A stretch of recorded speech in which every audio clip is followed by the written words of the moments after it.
and then send it to the internet.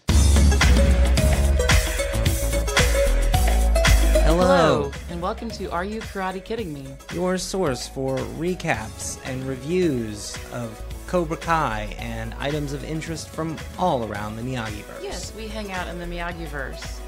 That's right. And so do you if you're listening to us. Mm-hmm. We are continuing our march to Season 3. It's the middle of summer. It's a cruel, cruel summer, as the song informs us. It is. It really is. It's hot as hell out there. Just as in real life, things are heating up in the valley, are they not? They are. They are indeed heating up in the valley. I mean, in the last episode, Robby went to bunk with Daniel. Johnny is letting Kreese spend ever more time at the dojo, and the kids are beginning to get used to him. Getting used to him is a good way of putting it.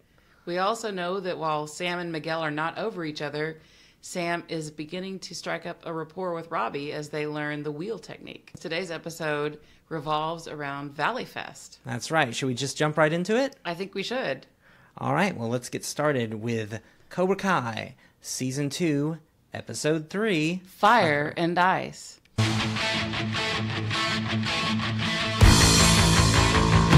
We begin in media res, in the pawn shop. We see Johnny at the pawn shop, angry because he wanted an apple and the guy sold him a lemon. And the guy is, of course, Lyle the pawn shop guy, played by Matt Berlengi. It is delightful to see that he's back. And it's also hilarious that Johnny is trying to get the pawn shop guy to perform basic customer service tasks for him. Johnny has finally decided to step into the 21st century. Unfortunately, he's getting Adele. Dude, you're getting Adele. We're from Austin, so we can say that. So yes, he's settling into his office. He's actually finally starting to get on the Wi-Fi, figure out his computer, and where's the first place he goes? Well, he accidentally opens all his windows at once in all of Microsoft Office, and he actually calls Lyle to complain. This is a lovely inverse of Robby faking customer service. Lyle keeps trying to give Johnny help until he realizes this is ridiculous, that Johnny Lawrence should be asking him for help. So Johnny is left to drink his Coors Banquets while reading the Internet for Dummies, which, let's face it, all of us have done that at one point or another. Indeed. All of us who remember the 90s. Yes. Hey, 90s kids. Remember Netscape? Oh, man. Johnny has his trusty Internet for Dummies book out at this point. His first search is Hot Babes. His second search is Iron Eagle. His third search seems to be conspiracy theories. He really runs the gamut this afternoon of everything that you can do on the Internet in one quick Cobra Kai style montage. Well, I don't think that he meant to land on conspiracy theories, but that's what happens when the algorithm serves you up crap and you click on a pop-up on accident. Of course, just as we've all watched The Karate Kid over and over again on YouTube, thus leading YouTube Premium to pick up Cobra Kai the show, Johnny is watching classic films as well, and championship karate videos. That's right, but Johnny did not spring for YouTube Red, so that's when the algorithm delivers him an ad for Miyagi-Do Karate. Inner peace, focus, balance.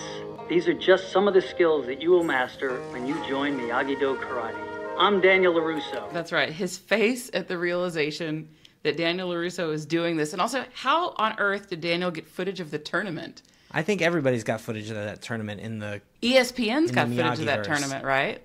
And Daniel is keen to point out that, not only are the karate lessons free, but promote this at hashtag Team Miyagi-Do. So Daniel is well arrived in the 21st century. He is willing to spread the word to a kinder, gentler form of karate, not like what he calls that snake in the grass, which is a veiled reference to Cobra Kai. So, of course, Johnny slams down his computer in rage, and here we are. Enough of that for now. We'll figure out where Johnny's rage takes him later, because we've got to go out to the beach. Oh, yes, of course. It's summer in the valley. And Hawk and Dimitri have hit the beach. Maybe it's Venice Beach, can't tell. But they are doing Cobra Kai volleyball. They're using lots of Cobra Kai merch. And Dimitri, who's looking strangely fit despite the fact that he shows no athletic ability with the volleyball, using a Cobra Kai towel. And the girls come over to talk to him because they're like, oh, your dojo won the karate tournament, right? And Dimitri is speaking as if he's a Cobra, as he tells Hawk he's enjoying the game without the pain. But we know that Hawk is less than thrilled.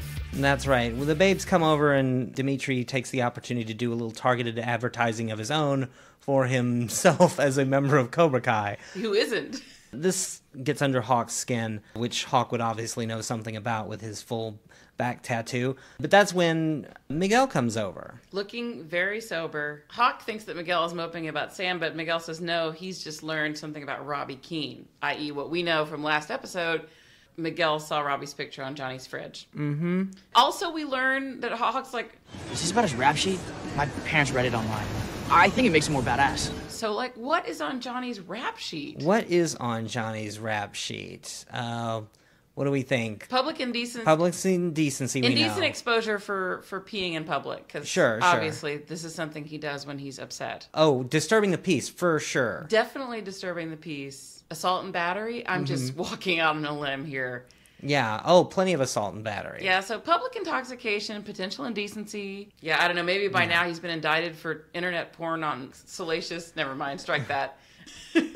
I mean, we don't know what happened at Applebee's either. It does drop the important hint that Hawk does have Google Foo skills. Well, that doesn't surprise me that Hawk is a recovering nerd, is a Google Foo master. Cut to LaRusso Auto, where Daniel's back in hot water with Amanda again. And this is because he's been using a big chunk of the dealership's budget on his own commercials for Miyagi-Do. Yeah, or what Amanda calls a karate gym. Which is kind of antagonizing to Daniel, because she, of all people, would know that it's called a dojo. Absolutely, she should. Daniel's attempts to suck up include, unsurprisingly, fancy takeout, because he is the food person in the family. Mm-hmm. But Daniel wants Amanda to understand, so he explains that this is all about John Kreese. Like, now that John Kreese is back, he knew he had to step up his game. And Amanda isn't having it. Like, her attitude is... Oh, yeah, real dangerous.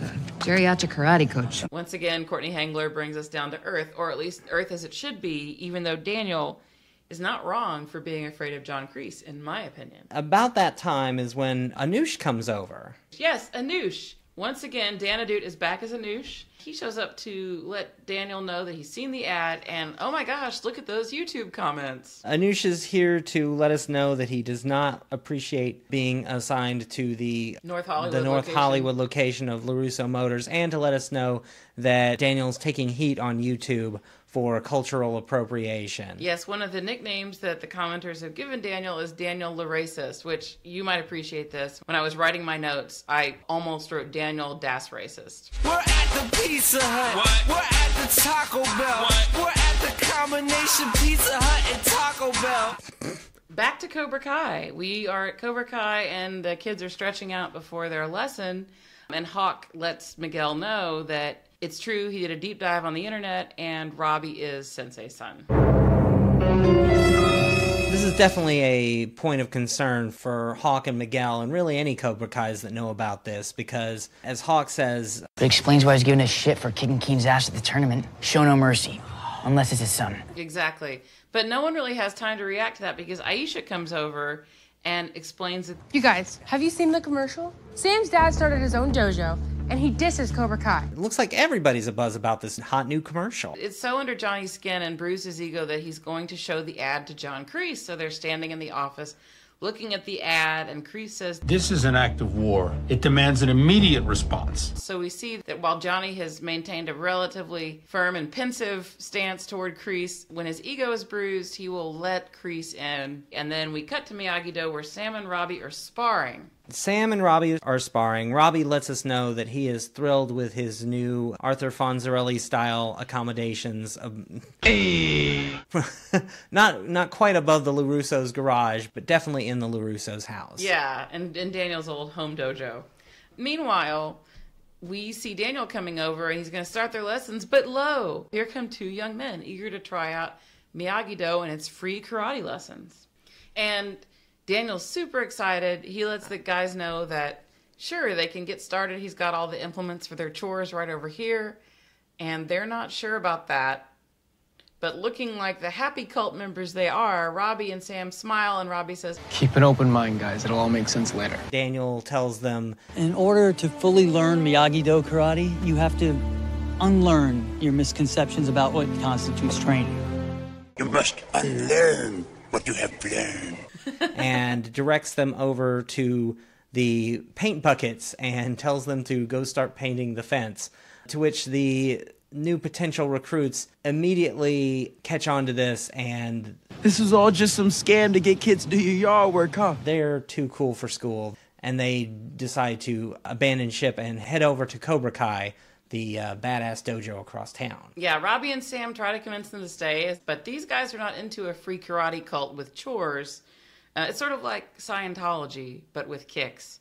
Instead, they're going to go check out the place with the snake. Now, back at Cobra Kai, Johnny has his own ideas about targeted advertising. Exactly. Yeah, Johnny has his own idea about targeted ads. He targets your face. He is taping an ad with Aisha holding her smartphone with a catchy Cobra Kai cover. Mm-hmm. And Johnny is kicking a thing full of dirt into a student's face and explaining... Enough about self-defense. Learn self-offense. And then he punches the crap out of the dummy. He also provides Aisha some additional instructions. He wants the end snake. He wants it to really pop. He wants to make it chrome. Johnny wants to teach people the way of the fist and have it fade into the snake decal, which is, of course, a reference to the logo that pops up at the end of each Cobra Kai episode, which the showrunners call an end snake. Johnny doesn't call it that, but we know it's that because Hayden Schlossberg tweeted that. And yeah, he wants... Put one of those hash browns at the end, like hash brown Team Cobra Kai or something. He wants Thunderstruck under it. Yeah, and Aisha's like... I'm pretty sure the rights for that song will cost too much. He's like... No, I already own it. Cassette's in the car. So he doesn't understand licensing. He doesn't understand everything that anybody who's ever had a YouTube channel understands. But as he walks off, he tells Aisha to... And then send it to the internet! Meanwhile, in a concurrent scene, we get Johnny exiting to the storeroom in the back. He's immediately followed by Hawk and Miggy. They confront him about his Robby problem. They ask Johnny what the deal is. Miguel's like, I saw his picture on your refrigerator. I wasn't snooping, but he's your son. And Johnny's like, yeah, Robby's my son. But that has nothing to do with how I run my dojo. It's also none of your damn business. Do you understand? Hawk zeroes in on why is this. That's why you got mad at us after the tournament, right? Johnny is not having it. Like, he's not going to tell them anything about his personal life, at least not in his capacity as a sensei. Johnny's really not having it, having been backed into a corner like this. You don't back a Cobra into a corner. No, indeed, because they strike. In this case, Johnny sends Hawk and Miguel off to clean mats for the rest of the day. And when Miguel tries to talk to Johnny and push him on this, Johnny's like... Something else, Mr. Diaz. And so Miguel bows and heads off. But lo and behold, who's this in the back? There is John Kreese looking on from the entrance to the storeroom because he has heard the whole exchange and now he knows that Robby Keene is Daniel's son.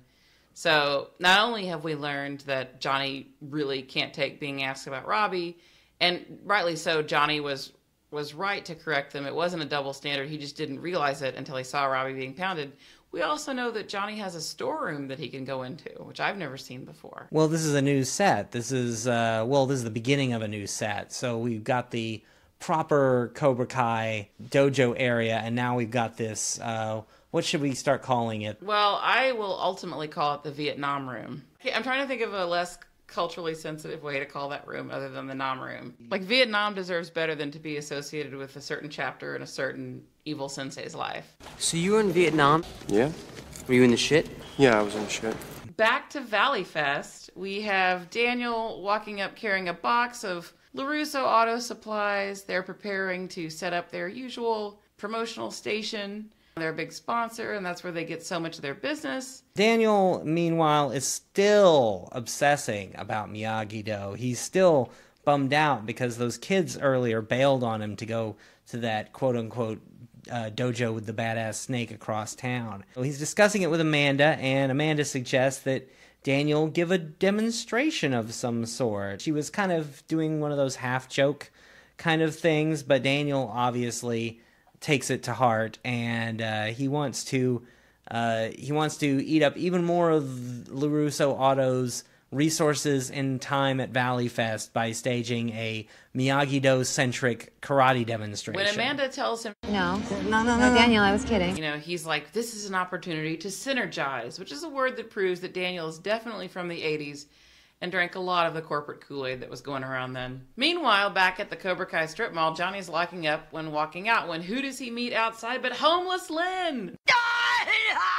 Our very own crazy cat lady is back. Played by Susan Gallagher, who is awesome. And she is letting him know that donut shops throwing away fritters, but you keep your paws off my bounty. But she's not interested in, and then she gets to literally catcall him. Wow! So she has the most. She's having the most fun in this episode. Who else is skulking outside Cobra Kai? Who else but John Kreese, once again, hanging out to tell Johnny that... Doesn't look good. LaRusso training your son like his own. Not sure how you put up with that. You should be training that boy. Kreese gets up in Johnny's grill about it. He insists that it's weird that Johnny's not training Robby. That's right. And then Kreese's, line to Johnny is... I guess it's good you still got that Mexican. To which Johnny says... Miguel's from Ecuador. 6-1. And Kreese adds that... Better hope that LaRusso doesn't sink his mitts into him. Kreese is still a jerk. Kreese has no respect for Miguel, not relative to Johnny's own flesh and blood, right? So we've got some fun eugenics going on. Right. Well, there's definitely, this paternal, divine right of... senseis going on here, where it's only your blood is the true worthy successor to the Cobra Kai line. It makes me wonder if Kreese is so obsessed with true blood, Guess what happened tonight? A vampire came into the bar. I did not mean to make a vampire show reference. Is True Blood a vampire show? Oh, I'm thinking of True Detective. Someone once told me time is a flat circle. It makes me think if Kreese is so obsessed with lineage being pure, maybe he is Johnny's secret dad. Perhaps so. Perhaps so. Yeah. I mean, I never thought about that before. I never indulged such a thought. Anyway, back to the show. Johnny is thoughtful enough to side-eye Kreese and his racism about Miguel. He snaps back at Kreese, but in the mildest way. But Kreese still can influence Johnny, and it's compounded by the fact, he makes Johnny worry about Miguel, and it's compounded by the fact that Johnny snapped at Miguel earlier, even though he has a special relationship with Miguel. Speaking of special relationships with Miguel, let's go over and see Miguel right now. Because Johnny is stopping by Miguel's apartment to ask Miguel out to dinner. Johnny wants to have a heart-to-heart with Miguel, definitely feeling a little more empathetic toward him than he did earlier. Perhaps coming off of his conversation with Kreese, he wants to double down on his commitment to being Miguel's sensei. Is this the same diner from the other episode when Kreese tries to convince Johnny? I thought that at first, but it doesn't appear to be, because the window is all different. It's directly across from this hospital, which the other diner was clearly not. Besides, we know now that this is important because this diner is across the street from the hospital where Robby was born. And as he explains to Miguel, this is where he sat on February 4th, 2002, Robby's birthday, while Shannon was in labor for 17 hours, and he had been drunk and trying to sober up, and he couldn't bring himself to go over there because... My mom had just died. I was a real mess. I never knew my father, so she was all I had. And he was... Next thing I know, I'm gonna be a dad. It scared the shit out of me. Once again, an excellent opportunity for William Zabka to do some real dramatic heavy lifting here, because the tone of his voice and the... I'm crying as we talk about it, man. Billy Zabka, man. Yeah, just watching his expressions in this scene, he's really giving it 110% here, and it's not fun, but it is definitely fascinating and compelling to watch. It is. It's painful. It's beautiful. Miguel tries to intervene. And... Sensei, this is personal stuff. You don't have to tell me. No, I should have told you a long time ago. Johnny persists and says... Yeah, it's one of the most painful things in my life. But he says one of the best things... has been teaching you. And I want you to know, no matter what happens, I promise, I'll always be on your side. He wants Miguel to know that... And I'll always have your best interest at heart. Thank you. Man, This breaks my heart. Yeah. Johnny means so well, and he loves Miguel so much, and it's just rough. And you can see that Miguel really takes this to heart, too, and he understands now, where he was confused before, now he gets it about Johnny. Oh, look at the Coca-Cola cups. They're clearly in Atlanta. But wait, what's this? Yes. Enough of this heart-to-heart BS. We've got a hot text coming in from Aisha. No! She has apparently heard about this Miyagi-Do demonstration down at Valley Fest, and something has to be done. But Johnny's got an idea. Johnny has some other ideas. So here we are back at Valley Fest. I'm not sure if this is officially the 4th of July. I mean, it's California. Like, their 4th of July could be a completely different date. They do things differently there. Their Halloweens have chickens. It's a different kind of place. I mean, they don't want to say it's the 4th of July, but it's clearly the 4th of July, especially when you consider, and you can't unsee this after you've seen it, all the main characters are dressed in reds, whites, and blues. And exactly. Red, whites, and blues only. As Amanda is setting up the LaRusso auto station, Daniel's back and forth between there and where Sam and Robby are prepping. And they're concerned about the finish. Sam suggests the flip kick that she can do, but Daniel's like, I got it covered. And we see an ice frame in the distance and a flashback to Daniel chopping through like 6 layers of ice in the Karate Kid Part 2. Yep, back in Karate Kid 2, yeah. Daniel is so cocky about this. Oh yeah, he thinks he's got this whole thing on ice. Literally. Cut to a few hours later, and some floppy-haired kid is ending a very dull-sounding guitar Thank song. you, showrunners, for doing us the favor of not making us listen to that song like the dude in the stairwell in Animal House. I gave my love a chicken that had no bones. I give...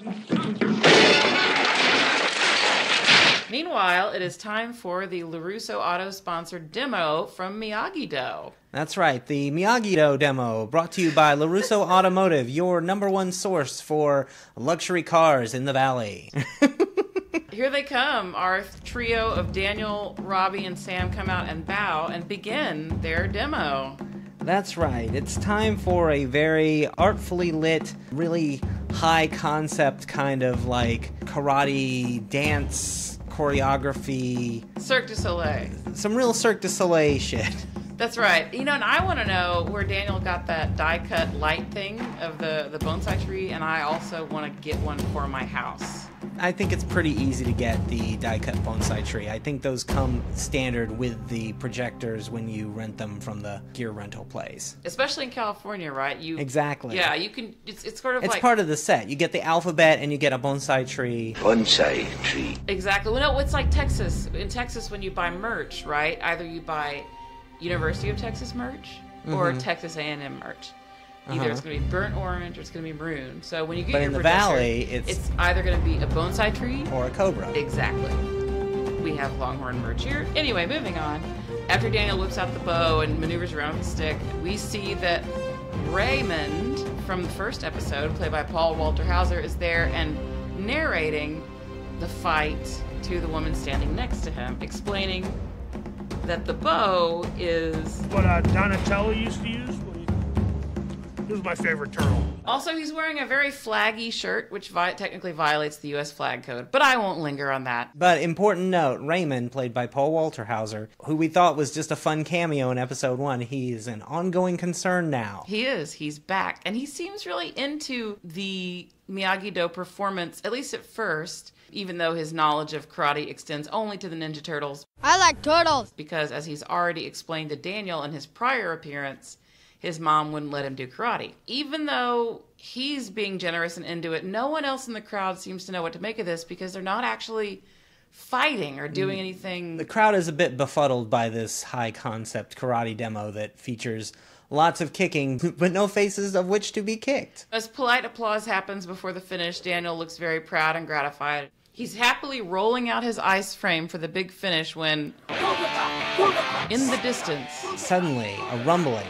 We hear, like thunder on the distant horizon, the Cobras running in, doing their chant as Back in the Game plays yet again, and I can't tell if the song is actually playing inside the Miyagi-verse or if this is just the soundtrack. It doesn't really matter because that's how it feels. Oh, I think Johnny got his 8-track out of his Challenger to play Back in the Game as the Cobra Kai kids take the stage. There's pyro, there's strobe lights, I think I saw a couple of lasers, there's kicking, there's flips. Dudes are fighting. Everybody is not kung fu fighting, but karate fighting. Anyway, Raymond is into it. Everybody's into it.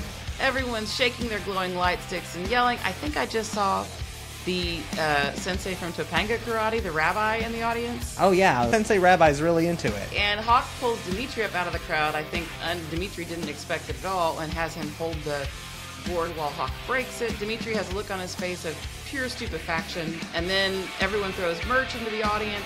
They have everything but the t-shirt cannon out, but now it's time for the big finale, and Johnny has a stack of bricks. He has two of his acolytes set on fire. So whereas Daniel was going to break a big bunch of ice, Johnny's going to break a big bunch of bricks. And he does the dang thing. He does the dang thing. Everyone goes wild. All the people in the crowd are chanting along with the Cobra Kai chant. We see that Kreese on the sidelines with the pyrotechnics guy is just beside himself with excitement, like he's drinking it up as if it's his own victory. While it's what he does best, really. It is truly what he does best, is appropriating the labor of others and turning it to evil. And while Daniel looks disappointed, it looks as if Johnny catches his eye and gives a classic Karate Kid jerk smirk back at Daniel. As you said, he looks just like he did in high school. As the song informs us, everyone is back in the game. Amanda pulls Daniel away. Robby and Sam follow, and we see the big thing of ice is melting onto the ground as the end snake flares up in prone. Put a hash brown on it. Send it to the internet. That was episode 3 of Cobra Kai season 2, Fire and Ice.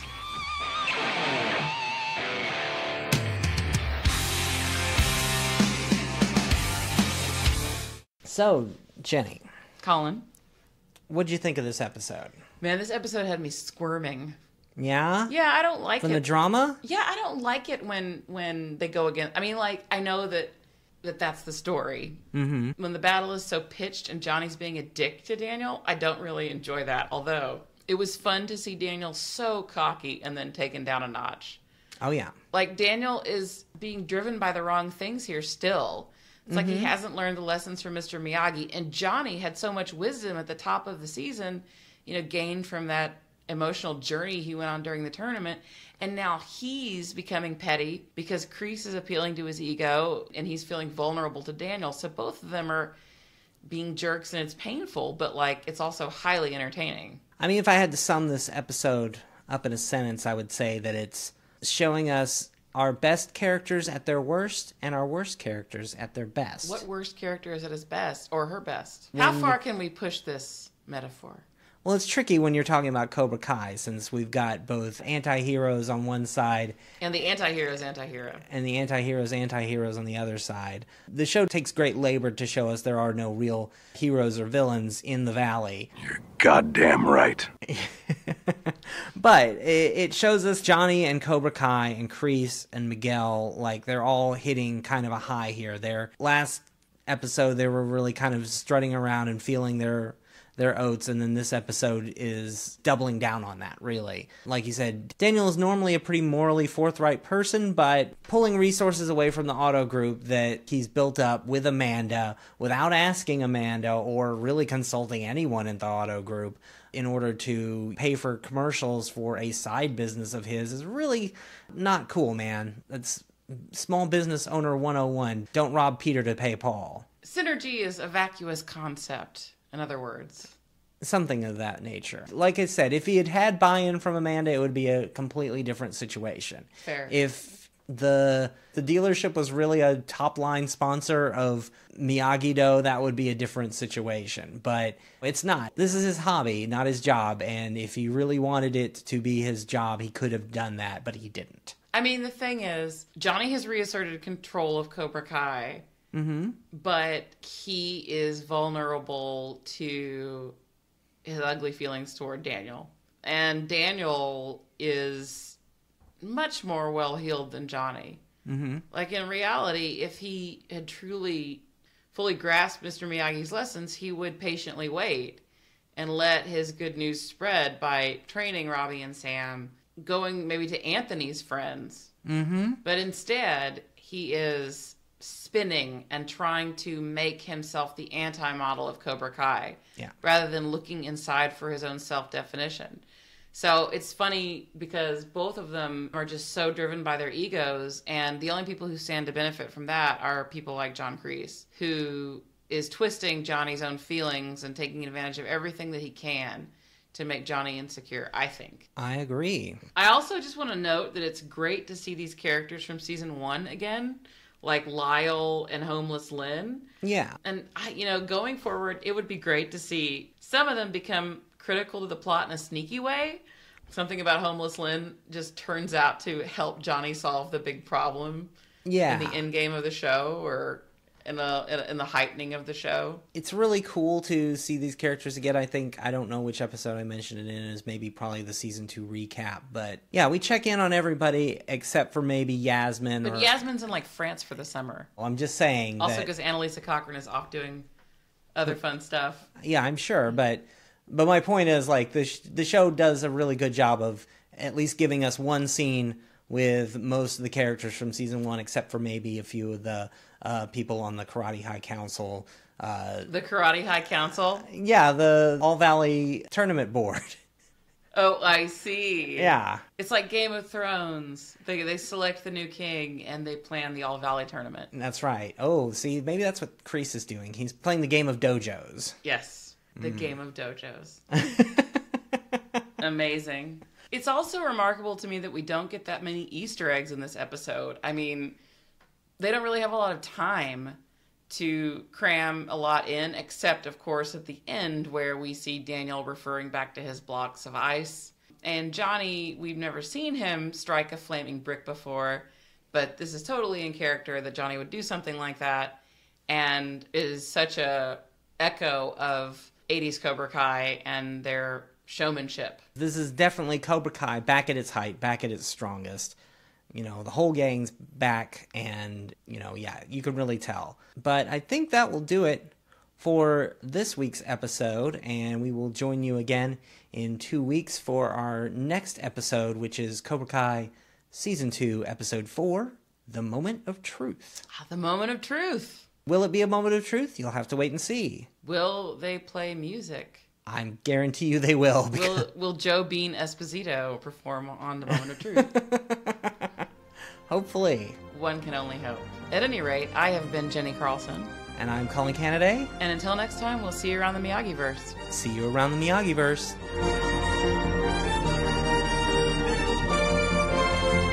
This podcast has been produced and hosted by Colin Canaday and Jenny Carlson. Our music is by Chepo. You can find us at Karate Kid Pod on Twitter. And wherever you download podcasts.